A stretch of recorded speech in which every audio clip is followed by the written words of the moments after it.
Përshëndetje miq, uroj të jeni mirë dhe mirë se erdhët në kanalin tim. Për ju që më dëgjoni për herë të parë, unë jam Andalina nga sofra ime dhe çdo ditë ndaj me ju receta të cilat i përgatis për familjen time.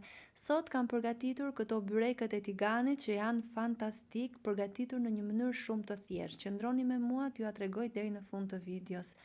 Për brumin na nevojitet 500 gram miell, 1 lugë çaji krip, 2 lugë gjelle vaj ulliri ose vaj lule dielli, çfarëdo lloj vaji që ju përdorni në kuzhinën tuaj, rreth 200 ml ujë në temperaturë ambienti, të cilën do ta shtojmë pak e nga pak, duke e punuar brumin me dorë derisa të na formohet një masë e butë por jo e ngjitur dhe do ta lëmë të pushoj për rreth 30 minuta. Keni parasysh se sa më shumë të pushoj brumi, aq më i mirë bëhet dhe aq më lehtë hapen petët. Por unë do ju tregoj sot një mënyrë se si t'i hapni ato më thjesht. Kjo është për fillestarët që e kanë të vështirë të hapin petët e byrekut.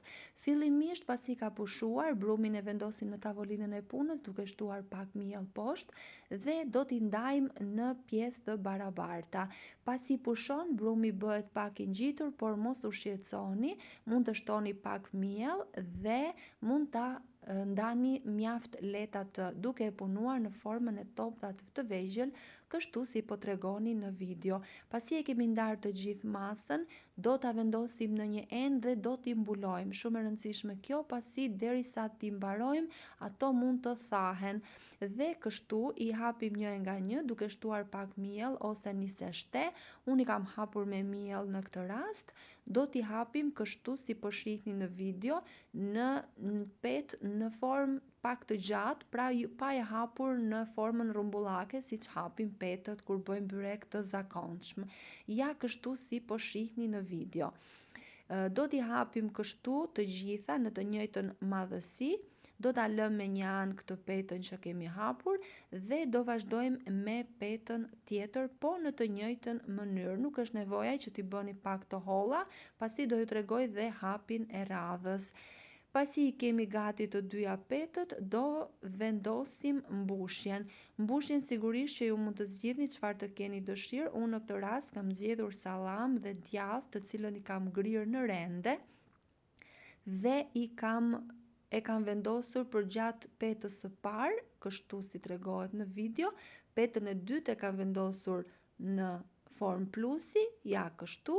Do vendosim përsëri mbushjen dhe do t'i mbledhim në mënyrën më të thjeshtë, kështu si do shihni tani në video. Me kujdes, në mënyrë që të mos na dalë mbushja. Dua t'ju kujtoj se nëse jeni i ri në kanalin tim, ju ftoj të hidhni një sy recetave të mia dhe nëse ato ju pëlqejnë, mos harroni të bëni subscribe dhe të shtypni butonin e ziles.